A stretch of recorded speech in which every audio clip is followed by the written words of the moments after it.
کھائے گا، مرضی سے پیے گا، مرضی سے سوئے گا، مرضی سے جاگے گا، مرضی سے حقوق ادا کر.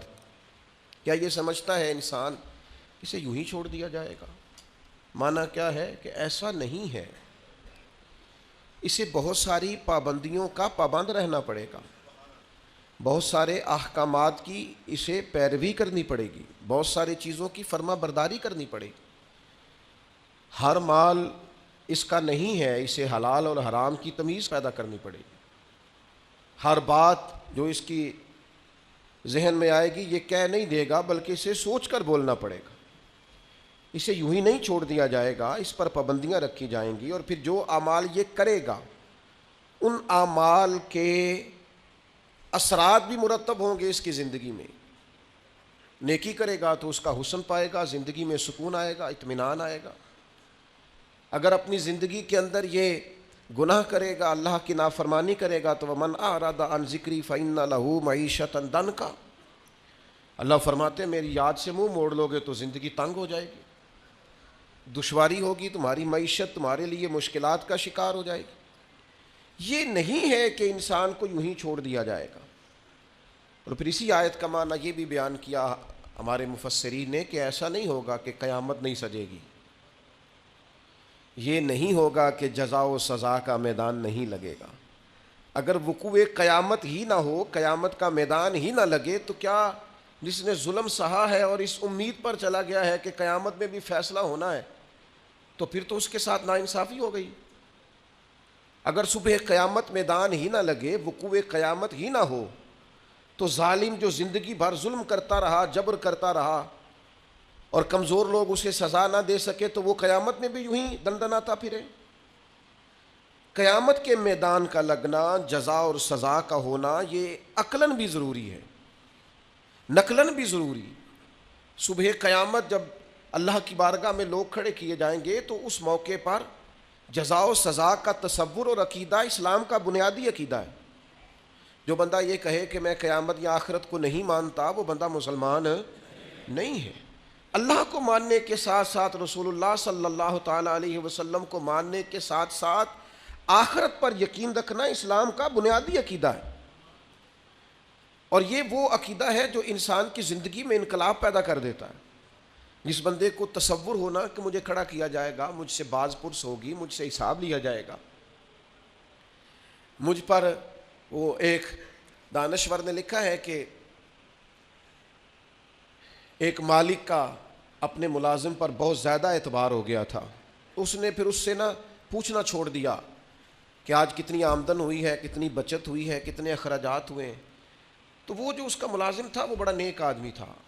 اس نے ایک دن کہا کہ صاحب وہ آپ پوچھا کرتے تھے ہر شام کو کہ آج کیا کمایا، کیا خرچ کیا، اور ہمارے پاس نتیجتاً آمدن کیا رہی اور نفع کیا رہا، تو آپ پوچھ نہیں رہے. اس نے کہا یار سالوں گزر گئے، اب میرا بڑا اعتبار ہے تیرے اوپر، اب میرا بڑا یقین ہو گیا ہے، لہذا میں اب سمجھتا ہوں کہ کوئی ضرورت نہیں ہے. تو کہتے ہیں وہ کرسی سے اٹھ کے اس کے پیروں میں بیٹھ گیا. اس نے کہا مہربانی کر، میرے اوپر اعتبار نہ کر. کیا مطلب؟ کہنے لگے یہ تو میرے اوپر اعتبار کر کے مجھے میرے نفس کے حوالے کرنا چاہتا ہے، تو مجھے میری خواہشات کے سپرد کرنا چاہتا ہے کہ میں جو میرے من میں آئے کروں. مجھ سے پوچھا کر. کوئی پوچھنے والا ہونا تو انسان اعتدال میں رہتا ہے. مجھ سے سوال جواب کیا کر. کوئی سوال جواب کرنے والا ہو تو انسان کو تصور رہتا ہے. مجھے میرے نفس کے سپرد نہ کر، ورنہ یہ تو مجھے گمراہ کر دے گا. یہ تو خواہشات کا فتنہ ہے جو مجھے الجھا ڈالے گا. میرے عزیز یاد رکھیے گا، اگر کوئی پوچھنے والا نہیں ہوتا، اگر سوال جواب نہیں ہوتے، اگر بات چیت نہیں ہوتی، تو بہت سارے لوگ ایسے ہیں جو ٹھیک ہوتے ہیں پر بگڑ جاتے ہیں. آپ نے جس آدمی کو گلے پہ بٹھایا ہے اور پھر آپ نے پوچھا نہیں ہے، چلیں آپ نے اعتبار ہی کیا ہوگا، لیکن جو اس بندے کا آپ نے نقصان کیا اسے فتنے میں ڈالا ہے، دنیا اور آخرت تباہ کر دی اس کی. آپ کو چاہیے تھا باز پرس کرتے، خیال کرتے، سوال اٹھاتے، پوچھتے یہ کیا ہوا. وقتی طور پر یہ چیز بری لگتی ہے لیکن یہ بڑی فائدہ مند ہوتی، اس کے اندر بڑی ساری چیزیں پنہا ہیں. قیامت کے دن اللہ تعالیٰ اپنے بندوں سے سوال پوچھے گا، اور قربان جائیں میرے نبی پاک علیہ السلام نے فرمایا ہاں وہ پوچھے گا. اور جب تک 5 چیزوں کا تم جواب نہیں دو گے تمہیں قدم نہیں اٹھانے دے گا۔ یا رسول اللہ کون کون سی 5 چیزیں؟ فرمایا اللہ پوچھے گا تم سے، بتاؤ عمر کہاں گزاری؟ بولو میں نے زندگی دی، صحت دی، عافیت دی، کہاں کہاں بتا کے آئے وقت؟ اور اسی پر دوسرا سوال یہ کرے گا مالک کہ عمر کا بہترین حصہ تھا جوانی کا، جب تھکاوٹیں نہیں ہوتی تھی، جب کھڑا رہا جا سکتا تھا، محنت مشقت جد و جہد ہو وہ بہترین حصہ جوانی کا کہاں گزارا؟ تیسرا سوال مالک کرے گا بتاؤ نا مال کہاں سے کمایا؟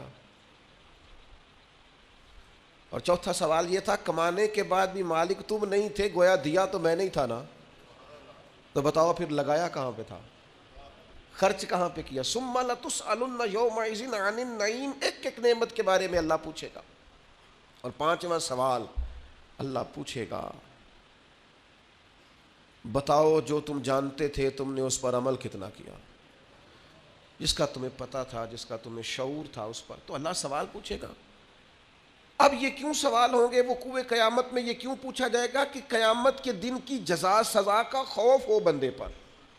اسلام ویسے اپنے ماننے والوں کو بے خوف رکھتا ہے، لا خوف علیہم ولا ہم یحزنون، اللہ کے دوستوں کو خوف غم نہیں ہوتا۔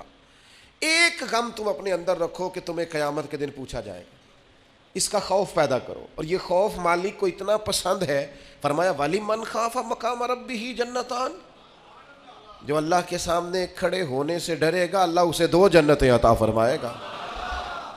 اس دن کا خوف اپنے دل میں پیدا کر کے تجھے کھڑا کیا جائے گا، تجھ سے پوچھا جائے گا، تیرے سے سوال کیا جائے گا، تجھے جواب دینا ہے۔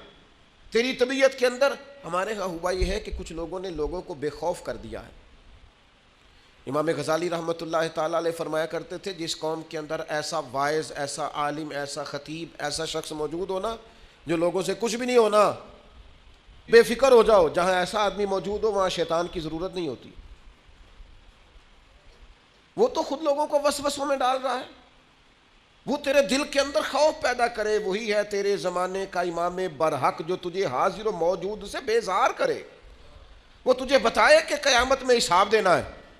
عجیب بات ہے نا، لوگ کہتے ہیں ہمارے پیر صاحب نے کہا ہے خیر صلاح ہے، تو میں کہتا ہوں تمہارے پیر صاحب نے خیر صلاح اگر اللہ کی رحمت پہ امید کرتے ہوئے کہی ہے تو انکار نہیں کرتے، ٹھیک کہا ہوگا، پر تمہارے پیر صاحب نے کہا خیر ہے کچھ بھی نہیں ہونا، تو نبی پاک نے تو اتنا ڈرایا صحابہ کو کہ وہ کانپا کرتے تھے،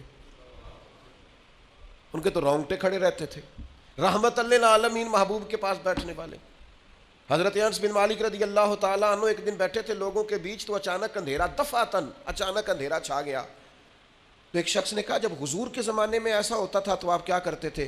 فرماتے اگر تھوڑا بھی اندھیرا ہوتا نا تو ہم کانپنے لگتے، ہمیں ڈر لگتا تھا کہیں قیامت تو نہیں آ گئی، تو پھر ہم فٹافٹ مسجد کو دوڑ جایا کرتے تھے، جہاں کے نفلوں کی نیت باندھ لیتے تھے، سجدوں میں گر جاتے تھے، ان کو تو خوف تھا، وہ تو ڈر رہے تھے۔ سیدہ طیبہ طاہرہ حضرت عائشہ صدیقہ فرماتی ہیں حضور دعا مانگ رہے تھے، اللہم حاسبنی حسابا یسیرا، تعلیم امت کے لیے، ہمیں سمجھانے کے لیے۔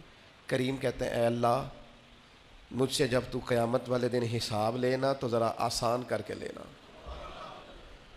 فرماتی ہیں میں تڑپ گئی، میں نے کہا یا رسول اللہ آسان حساب کس کا ہوگا؟ تو حضور فرمانے لگے عائشہ آسان حساب اس کا ہوگا جس سے اللہ تعالیٰ اپنے فضل سے، کرم سے، اپنے کرم سے اللہ نظر فرمائے اور کہے جا تیرے لیے جنت ہے، ورنہ فرمایا جس سے اس نے پوچھ لیا نا، جس سے مناقشہ ہوا، جس سے بات ہوئی، جس سے سوال ہوا، جس سے کھڑا کیا گیا، اس کے لیے بڑا مشکل ہے۔ میں کسی کی بات نہیں کرتا، میں ذاتی طور پر خود سمجھتا ہوں کہ حساب دینا بڑا ہی مشکل کام ہے، بڑا۔ کبھی 2-4 ہزار ابا جی دیتے تھے اور کہتے تھے 2-4 چیزیں گھر کی سودے کی لے آؤ، اور وہ جب بعد میں حساب پوچھتے تھے دیا نہیں جاتا تھا۔ کتنے کے پیاز لائے ہو؟ ابا جی وہ 200 روپے کے، تو تو نے بحث کیوں نہیں کی؟ حساب مشکل ہو جاتا تھا۔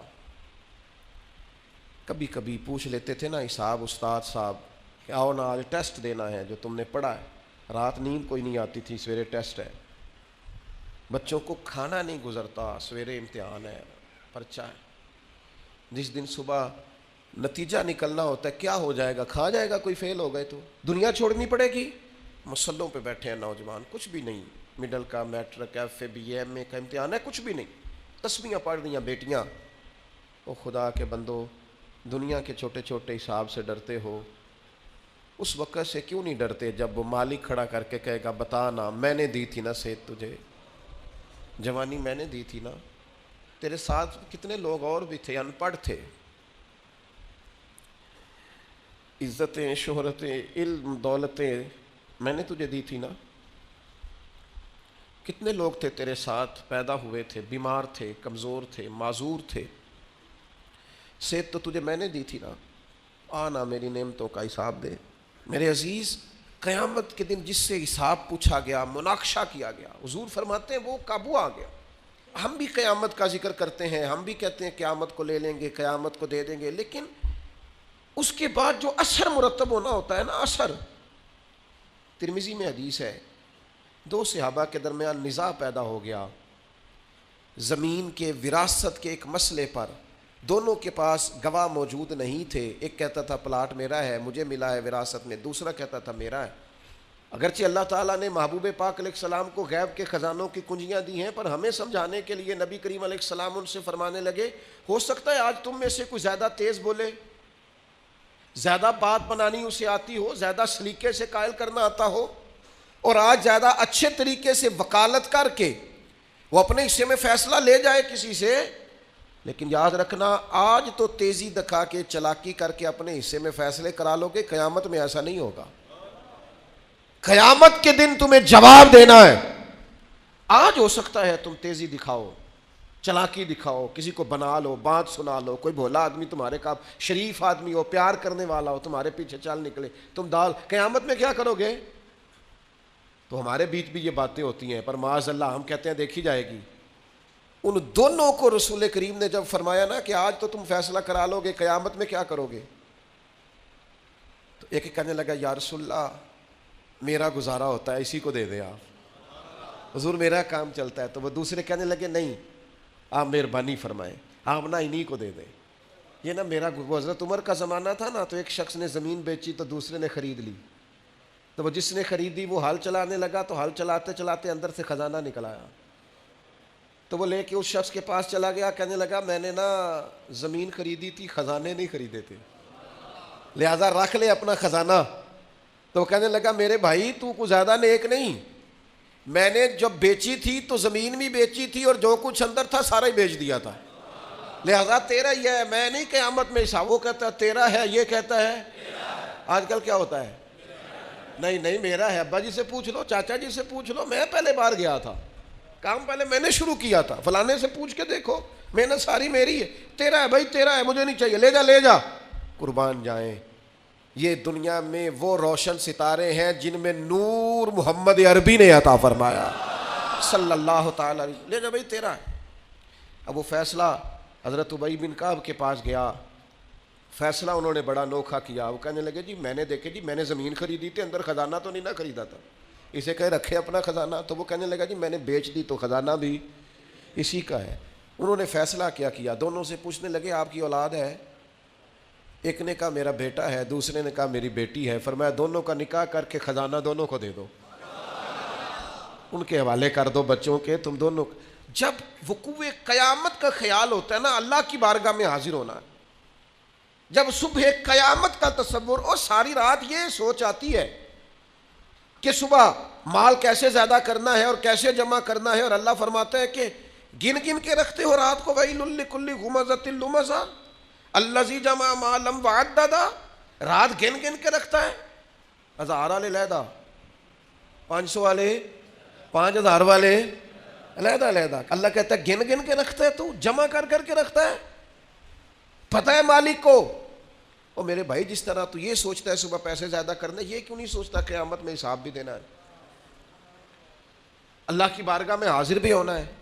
حضرت عبد الرحمن ابن عوف صحابہ میں سب سے امیر آدمی تھے، اور اتنی خوبصورت اور اتنی ان کی صاف ستھری دولت تھی کہ ان کے پیچھے نبی پاک نے نماز ادا فرمائی ہے. لیکن جب آخری عمر مبارک تھی نا تو پیسہ بڑا تھا. حضرت عائشہ صدیقہ کے دروازے کے باہر آ کے بیٹھ جاتے تھے.